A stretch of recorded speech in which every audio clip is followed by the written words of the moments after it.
মাওলার ইশকে জালে আগুন নিভাইলে যে নিভে না পুরে পুরে ছাই হইল এই যে পাগলের সিনা। ইতপূর্বে কোন নবী এই কথা বলার সাহস করেনি। সর্বপ্রথম নবীদের মধ্যে মুসা আলাইহিস সালাতু ওয়াস সালাম সাহস করে কইছে, আল্লাহ রব্বি আরনি, আপনার একটু দেখতে চাই। সুবহানাল্লাহ। কিন্তু আল্লাহ কয় মুসা আরো পরিশুদ্ধ হওয়া লাগবে। এইবার আল্লাহ কয় আমি মুসারে পরিশুদ্ধ করলাম, পরিশুদ্ধ করার পর আমি প্রস্তুত করলাম। আল্লাহ বলছেন ওয়া'আদনা মুসা সালাসিনা লাইলা, আমি ওয়াদা করলাম মুসার সঙ্গে, প্রতিশ্রুতি দিলাম মুসাকে সালাসিনা লাইলা, 30টা রজনীর। কয়টা?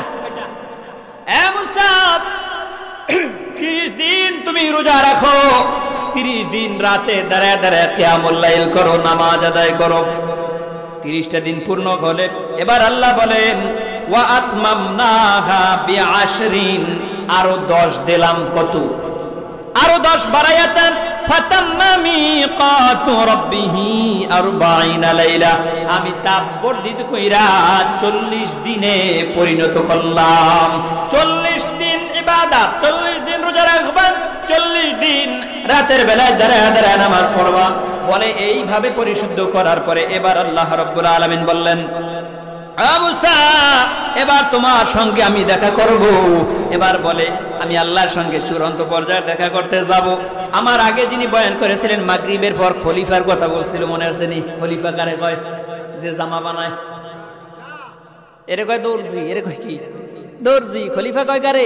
প্রতিনিধি। কি প্রতিনিধি? আমাদের আমতলী থানা থেকে একজনে আসছেন, মানে কি আমি মনে করি আমার আমতলী থানার একজন অভিভাবক আমাদের মাঝে হাজির হয়েছেন, প্রতিনিধিত্ব করতেছেন। কি কথা ঠিক না? প্রিয় ভাইরা, শুধু তো রকমের প্রতিনিধিত্ব মুসা নবী তার ভাইকে দিলেন, হারুনকে। কাকে? এবার আল্লাহ রাব্বুল আলামিন বলছেন হযরতে মুসা বলতেছেন ওয়াকালা মুসা, মুসা বলতেছেন লি আখিহি হারুন আখলুফনি, হে আমার ভাই হারুন, ইখলিফনি, আপনি প্রতিনিধিত্ব করেন, ফি কওমি, আমার কওমের মধ্যে, আমার জাতির মধ্যে। আমি চলে যাইতেছি 40 দিনের জন্য। মসজিদের ইমাম সাহেব 10 দিনের ছুটিতে যাইব। কি করছে? আমি এই 10 দিনে থাকবো না। এই সভাপতি সাহেব বা এলাকার ইমাম, এলাকার আলেম সাহেব, আপনি এই 2 দিন আমার মসজিদে একটু নামাজ পড়ায়েন। আমি জুমায় থাকবো না। হাফেজ সাহেব তুমি জুমার নামাজটা পড়ায়ো। মানে ওনার প্রতিনিধিত্ব আমি করতে আছি। কথা ঠিক না? এটাকে বলে খলিফা। এটাকে বলে কি? খলিফা। তো এবার মুসা বলতেছেন ও আমার ভাই, আমি যাই, আমার দিলের মধ্যে আর মানে না, মন চায় বড় ব্যথা। যেই রবের না দেখা ইবাদত করলাম, যেই রবের না দেখা তার কুদরতের কদমে সিজদা দিলাম, যেই রবের না দেখা, যেই নবীর না দেখা দাড়ি রাখলাম, যেই মাওলার না দেখা মাওলার জাহান্নামের ভয় করলাম। কতক্ষণ ঠিক নেবে? ঠিক। যেই মালিকের বানানো জান্নাত দেখলাম না, কিন্তু জান্নাতের জন্য সবাই ইবাদত করি। ঠিক নেবে? ঠিক। মুসা বলতেছে আমার ভাই, আমি ওই মালিকের দেখার জন্য যা একটু মাওলারে দেখতে মনে চায়। ভাই আমি না ফেরা পর্যন্ত আমার এই কওমদের মাঝে আপনি প্রতিনিধিত্ব করবেন। আল্লাহ তাআলা কোরআন দিয়ে বলতেছেন ফি কওমি ওয়া আসলিহ লি, ভাই শুধু প্রতিনিধিত্ব করলেই হবে না, তাদেরকে আপনি ইসলাহ করবেন, পরিবর্তন করার চেষ্টা করবেন। খবরদার তারা যেন মূর্তির পিছনে আবার না দৌড়ায়, কারণ মুসার এই কওম ছিল মূর্তি পূজারী। এজন্য হুঁশিয়ার করেছে খবরদার আপনি তাদেরকে ইসলাহ করবেন। ওয়ালা তাত্তাবি'উ সাবিলাল মুফসিদিন, এবং খবরদার ভাই আমার, আপনি বিপর্যয়কারীদের অন্তর্ভুক্ত হইয়েন না। আপনি কোন বিপর্যয়কারী যারা, সিদ্ধান্তকারী যারা, তাদের কথায় আপনি কান দিয়েন না। এই কথা বলার পরে তিনি চলে গেছেন। এবার আল্লাহ বলতেছেন ওয়ালাম্মা জাআ মূসা লিমিকাতিনা ওয়া কাল্লামাহু রব্বু বলেন আল্লাহু আকবার। এবার আল্লাহ বলছেন যে নির্ধারিত সময়ে মুসা আসলেন লিমিকাতিনা ওয়া কাল্লামাহু রব্বু, আমার রব মুসার সঙ্গে কথা বললেন। সুবহানাল্লাহ। কথা বলার এক পর্যায়ে যে এমন সুন্দর লাগে মুসার সইতে পারে না, ডাক দিয়েছে ক্বালা রাব্বি আরনি আনজুর ইলাইক, হে আমার রব, আমার মালিক, আমি আপনার একটু দেখতে চাই। সুবহানাল্লাহ। মাওলার ইশকে জালে আগুন নিভাইলে যে নিভে না, পুরে পুরে ছাই হইল এই যে পাগলের সিনা। মাওলারে দেখতে মনে চাইনি? মনে চায়নি? কার কার মনে চায় আল্লাহরে দেখতে? নারায়ে তাকবীর। মনে চায়? হাত নামা। তাহলে মাওলারে দেখলে মনে চাইলে সুদ খাওয়ান যাইব, তাহলে আল্লাহ দেখা দিবে না? আল্লাহরে দেখতে মনে চাইলে ঘুষ খাওয়ান যাইব। আল্লাহরে দেখতে মনে চাইলে বেপরদায় চইরা আল্লাহরে দেখতে চাই, আল্লাহ দেখা দিবে। আপন ভাইয়ের হক নষ্ট কইরা আল্লাহরে দেখতে চাই, আল্লাহ দেখা দিবে। বন্ধের হক নষ্ট কইরা আল্লাহরে দেখতে চাই, আমার আল্লাহ দেখা দিবে। তাহলে বোঝা যায় আমার মালিকের হুকুম পূর্ণতার সাথে মাইনা রাসূলের তরিকা অনুযায়ী যদি আল্লাহর কাছে দাবি করি তাইলে আল্লাহ দেখা দিছে না দেয় নাই? আমাদের মাযহাবের ইমাম প্রায় 100 বার আল্লাহ তাআলাকে স্বপ্ন যোগে তার দিদার লাভ করছে। হযরত আলীকে প্রশ্ন করা হইল, আপনি যে আল্লাহর ইবাদত করেন আপনি কি তারে দেখছেননি? হযরত আলী বলেন, আমি ওই মালিকের ইবাদত করি না যেই মালিকের আমি দেখি না। তাইলে মাওলারে দেখা কি কথা কন, ঠিক না বা ঠিক? প্রিয় সুধীর, ডাক দিছে মাওলারে, আপনারে একটু দেখতে মনে চায়, আপনার ভাষা এত সুন্দর, না জানি মাওলা আপনি কত সুন্দর। তাফসীরে মাযহারি শরীফের মধ্যে আসছে, আল্লামা কাজী সানাউল্লাহ বানীপতি রাহমাতুল্লাহি আলাইহি লেখেন, ওই দিন আল্লাহ মুসার সঙ্গে একটা না দুইটা না 1,24,000 ভাষায় কথা কইছে।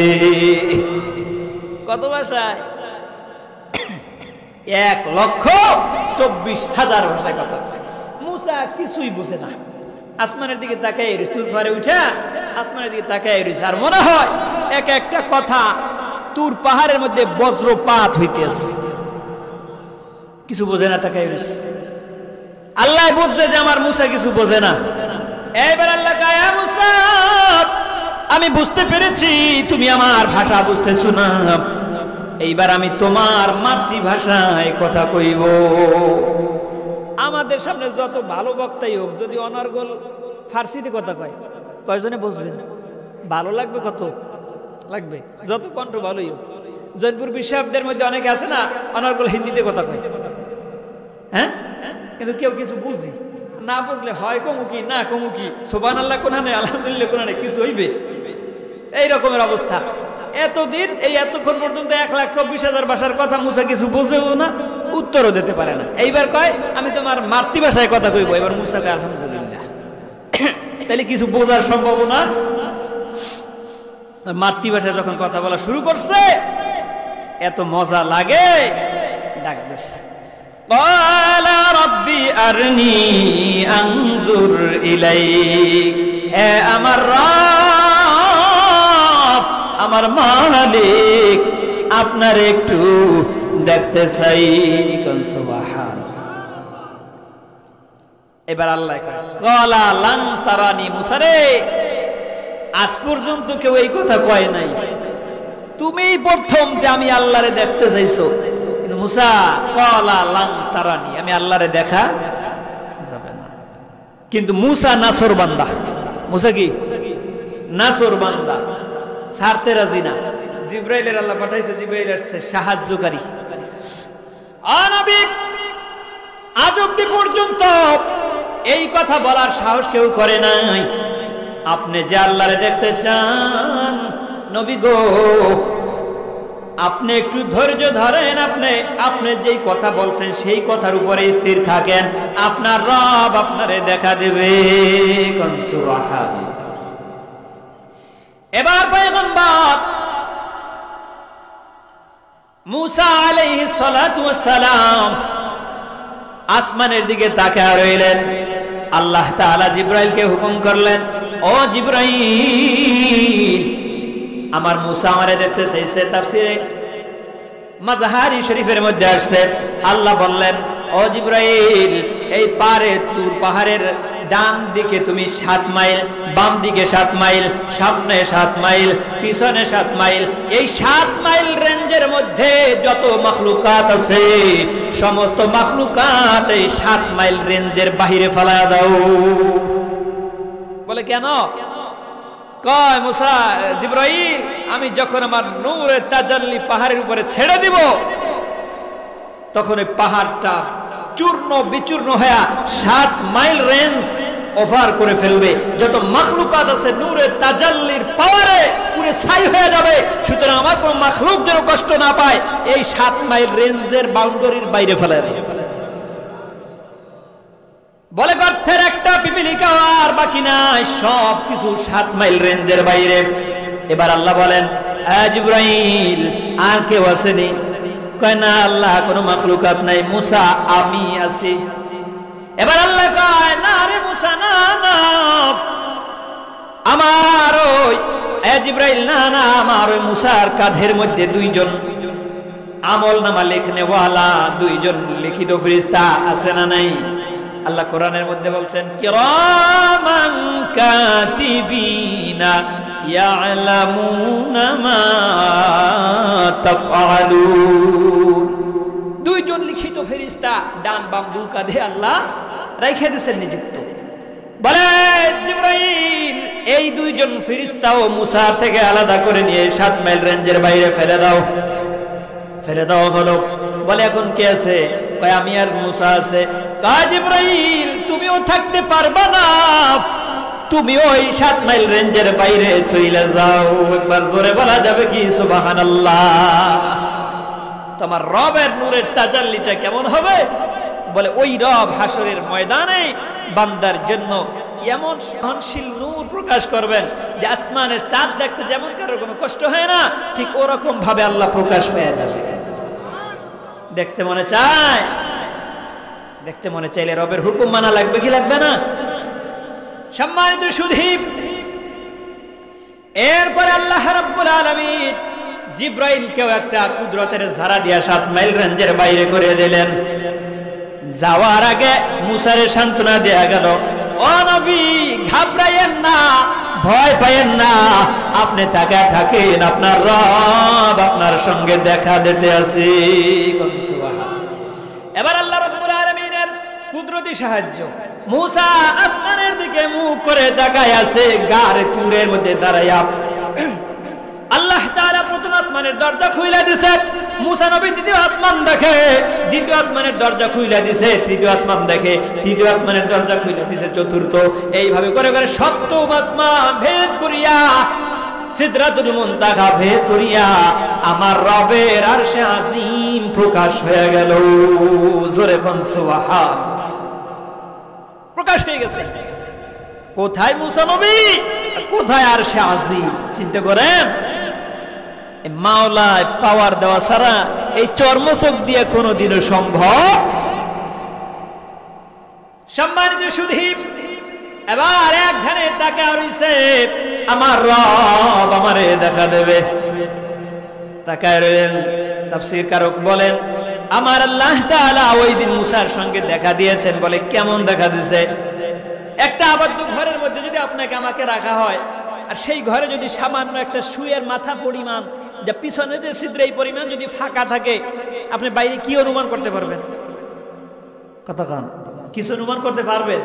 তবে মনে করতে পারবেন যদি ওখান থেকে কেউ যাওয়া আসা করে, মনেও করতে পারবেন কেউ একজন গেছে বা আসছে, এটা বোঝা যায়। কিন্তু কে আসছে কে গেছে বোঝা। ঠিক তেমনি ভাবেই তাফসীরকারক লেখে যে মুসা আলাইহিস সালাম এভাবেই আল্লাহকে দেখছেন, তো দেখার সাথে সাথে বেহুশে পড়ে গেছে, আর গাড়া দূর চূর্ণ বিচূর্ণ হয়ে 7 মাইল রেঞ্জ ওভার করে ফেলছে। বুঝছেন? তো ওই রব আপনারে দেখা দিবেন, আল্লাহ ওয়াদা দিছেন, এই ওয়াদা দিছেন।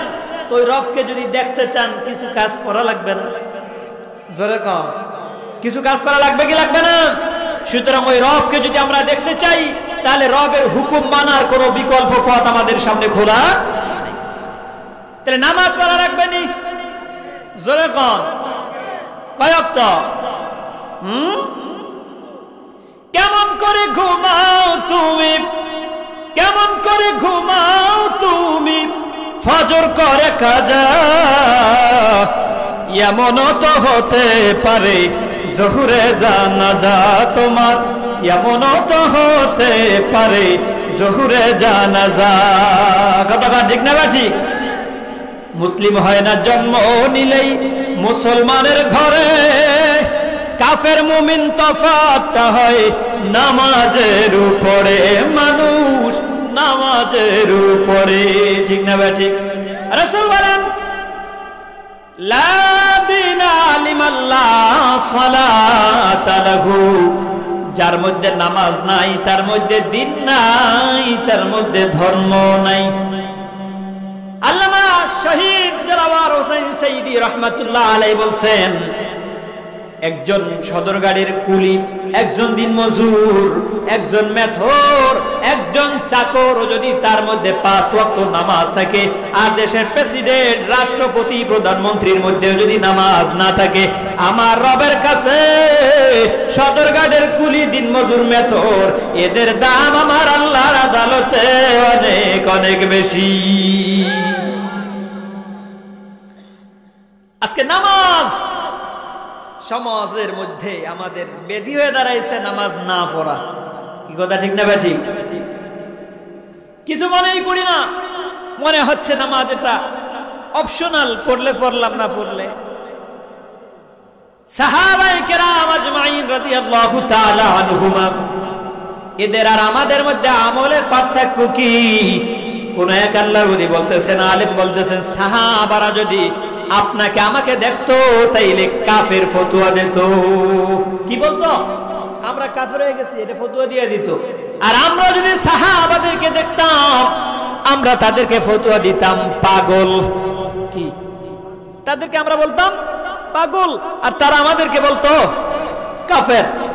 কারণ রাসূল হাদিসে বলেন, মান তারাকা সালাতা মুতাআম্মিদান ফাকাদ কাফার, যেই ব্যক্তি এক ওয়াক্ত নামাজ বিনা ওজরে ছেড়ে দেয়, সে মুসলমান পরিচয় দেওয়ার সুযোগ থাকে না। এই হাদিস নিয়ে বর্তমানে ওলামাদের মধ্যে ইখতিলাফ। ইমাম আযম আবু হানিফা রাহমাহুল্লাহ বলছেন যে কেউ যদি কন্টিনিউ অভ্যাসে পরিণত না করে, যদি মাঝে মাঝে পড়ে মাঝে মাঝে ছাড়ে, এমন নামাজিওয়ালাকে কাফের বলা যাবে না। আমাদের ইমাম আসান করছেন, বাকি 3 জন ইমাম বলছে যে কেউ যদি বিনা উজরে এক ওয়াক্ত নামাজ তরফ করে, সে আর মুসলমান পরিচয় দেওয়ার সুযোগ থাকে না। সাহাবাদের মাঝেও এই মাসআলা নিয়ে কোনো ভেদাভেদ ছিল না, তারাও বলেছেন এক ওয়াক্ত নামাজ কেউ যদি তরফ করে তাহলে সে আর মুসলমান পরিচয় দেওয়ার কোনো সুযোগ থাকে। সম্মানিত সুধী, কথা সংক্ষেপ করে দিচ্ছি, আপনাদের কষ্ট হয়, খারাপ লাগে, অল্প সময়ের মধ্যে চলে আসবেন ইনশাআল্লাহ। আল্লাহ রাব্বুল আলামিন বান্দাদেরকে মহব্বত কইরা বানাইছে। এই যে মুসার ঘটনা বললাম আমি, আল্লাহ দেখতে চাইছেন, সরাসরি দেখতে পারেন নাই, মনের স্বাদ মিটিয়ে দেখতে পারে নাই।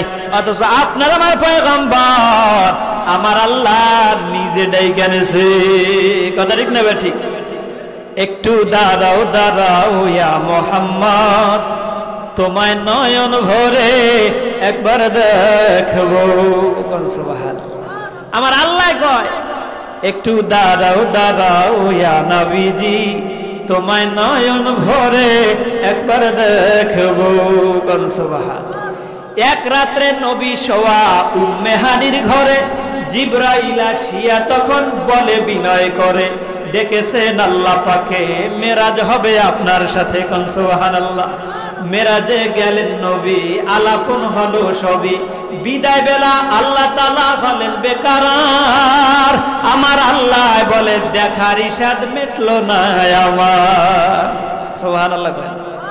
আপনি আরো কিছু সময় থাকেন দোস্ত, আরো কিছু সময় থাকেন, দিলের স্বাদ মিটায়া আপনায় দেখবো, একটু দাঁড়াও দাঁড়াও ইয়া নবীজি, তোমায় নয়ন ভরে একবার দেখবো।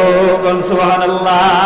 ওই নবীজি আল্লাহর সঙ্গে মোলাকাত দিদার হওয়ার পরে যখন ফিরে আসবেন, মনের মধ্যে বড় ব্যথা।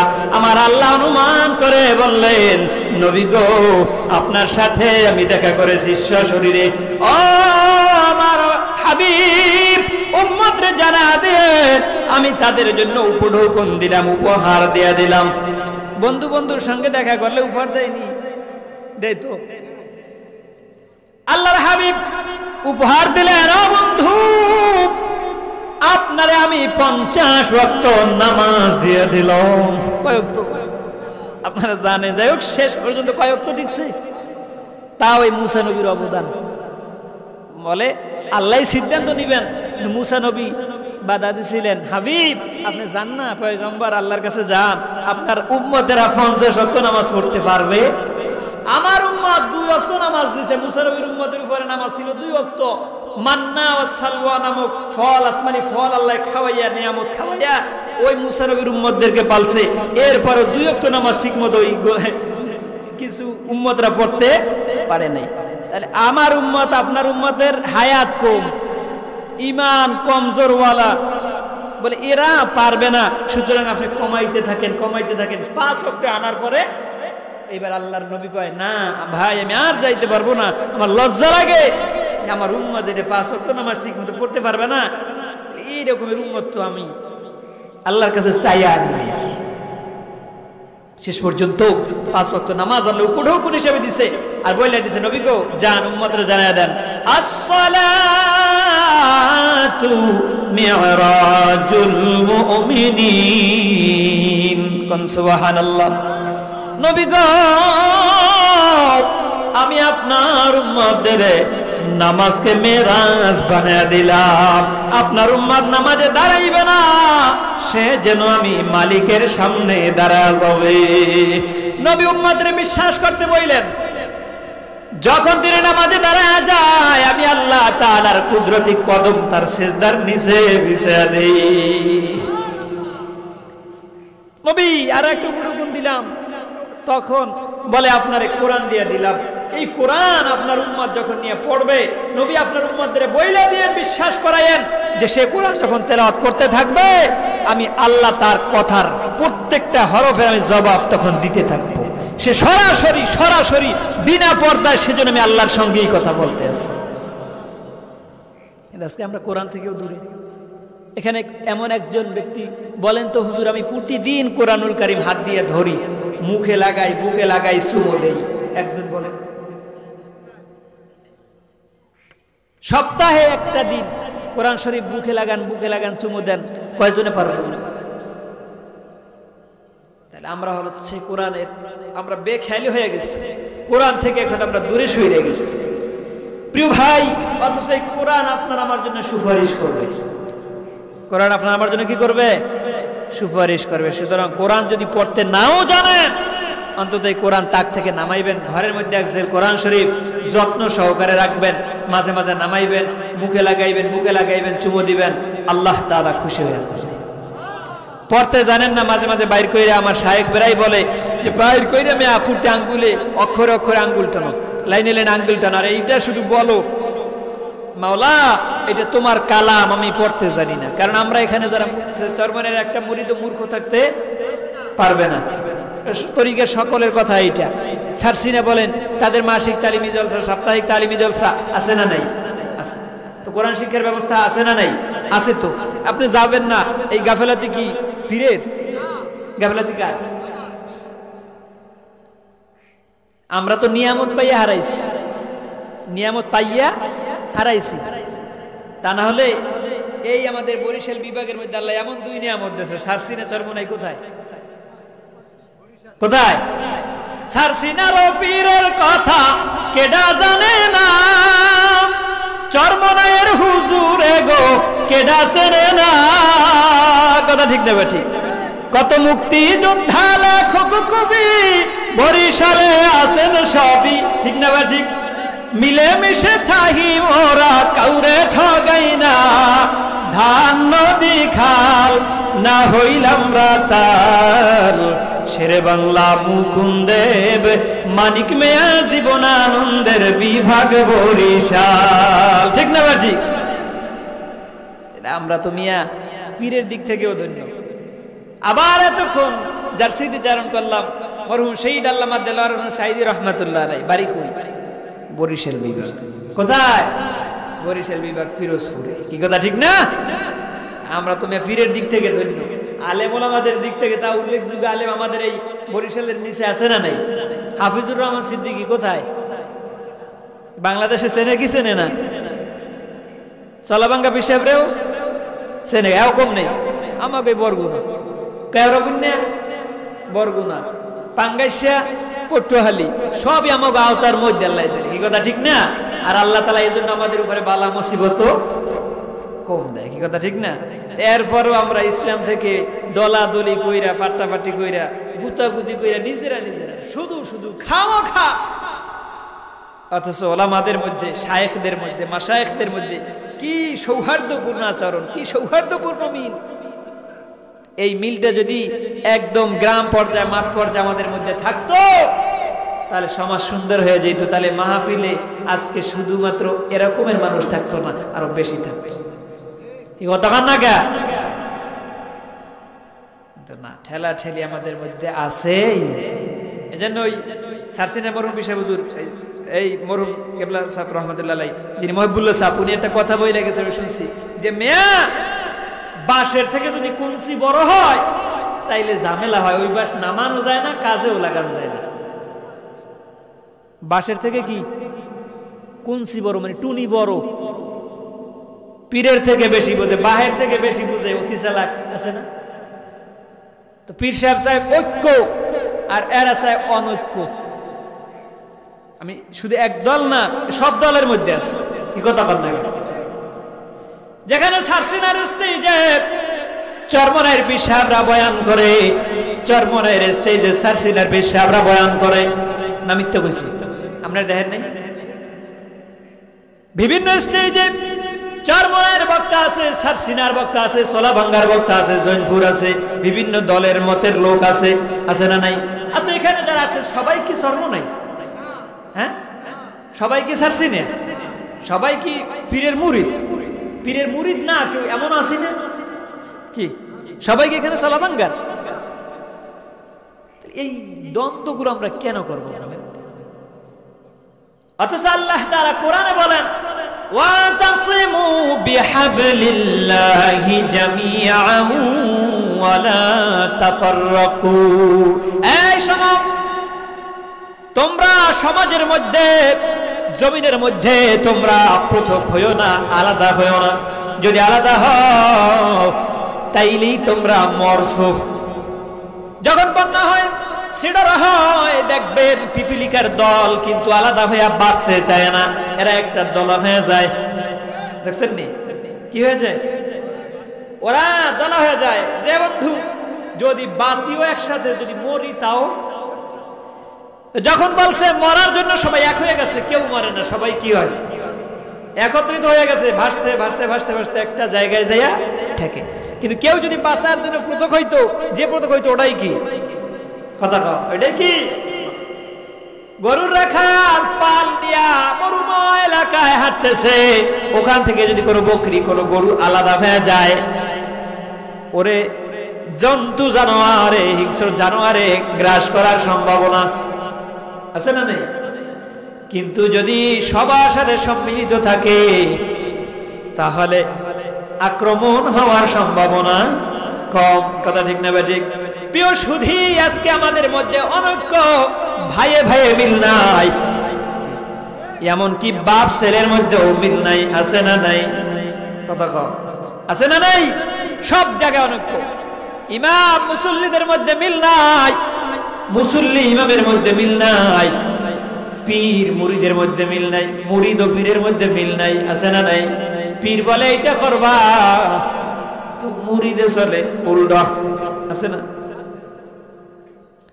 মুরিদে মনে করে আমি সব, আমি আমার এলাকার পীর, আমার পীরের থেকে টুপি একটা লাগাইছি, পাগড়ি একটা লাগাইছি, এবার এলাকায় এসে আমি নিজেও পীর সাজি। সম্মানিত শুধু এই হিংসাগুলো আমাদের মধ্য থেকে বাদ দেওয়াই লাগবে। আল্লাহ কবুল করুন, বলেন আমিন। আপনারা বিরক্ত হচ্ছেন, আমি বুঝতেছি, হুজুর চলে আসবে, খান নাস্তা করতে গেছে, তাকে আমাদের একটু সুযোগ দেওয়া লাগবে কি লাগবে না? কি কথা, সুযোগ দেওয়া লাগবে না? একটু ধৈর্য ধরে বসেন ইনশাআল্লাহ, একটু জিকির করে লা ইলাহা ইল্লাল্লাহ, লা ইলাহা ইল্লাল্লাহ, লা ইলাহা, লা ইলাহা ইল্লাল্লাহ, লা ইলাহা ইল্লাল্লাহ, লা ইলাহা ইল্লাল্লাহ, লা ইলাহা ইল্লাল্লাহু মুহাম্মাদুর রাসূলুল্লাহ। সকলে পড়ি সাল্লাল্লাহু। সম্মানিত হাজিরিন, এজন্য আমাদেরকে একতাবদ্ধ হওয়াই লাগবে। বর্তমান এই সময়টা ঐক্যের সময়, অনৈক্যের সময়। এখন সমস্ত ওলামাদের মধ্যে একটা ঐক্যের মহা মিলন মেলা শুরু হয়েছে। এই সময়টার দ্বারা কেউ কেউ অনৈক্য সৃষ্টি করতেছে। কথা বুঝতেছেন? এদিকে খেয়াল করেন, ওলামাদের মধ্যে ঐক্য শুরু হয়েছে, কারণ এখন সুযোগ এসেছে যে আমাদের এই দেশটাকে একটু ভিন্ন রকমের গড়া। ওই খেয়াল নিয়ে সমস্ত ওলামাদের মধ্যে ঐক্য হইতেছে। বলেন আলহামদুলিল্লাহ। এই সময়টায় দ্বারা যারা অনৈক্য সৃষ্টি করবে, এরা জাতির কাছে মুনাফিক বলে বিবেচিত হবে। ফতোয়া কি জানেন? আলহামদুলিল্লাহ। ফতোয়া হচ্ছে, আমার কাছে যদি সব পাওয়া যায়, অন্যের কাছে কেন যাইবা? ফতোয়া কি? আমার কাছে যদি সব পাওয়া যায়, অন্যের কাছে? তো তোমার দোকানে তো বেশি দামও রাখতে পারো, তোমার কাছে আমি যেইটা পাবো সেটা তো আরেক জায়গায় আমি সহজেও পাইতে পারি। এই কথা কান লাগে। পেশাব চরমনাই সিস্তে আসহাবের এই তরিকা বলে, তুমি একটা সবক দেখো, যদি তোমার মধ্যে পরিবর্তন না হয়, যদি তোমার দিল গুনাহ থেকে ফিরিয়া নেক কাজের দিকে না ঘুরে, বাজান মনে করবা এই তরিকা তোমার কাছে আসবে না। তুমি অন্য কোন হক্কানি মাশায়েখের কাছে যাইয়া নিজের গুনাহ মাফ করায়া চোখে পানি নিয়া তারপরে আল্লাহর কবরে যাইও। কথা ঠিক না ঠিক? তাহলে এইটা বলতেছে। আর এখন আমরা কই আমার কাছে সব পাইলে আর এক জায়গায় যাবা কেন? আল্লাহ তাআলা আমাদের এই অনৈক্য দূর করে সমস্ত উলামাদের মাঝে ঐক্য দান করুন। আমিন।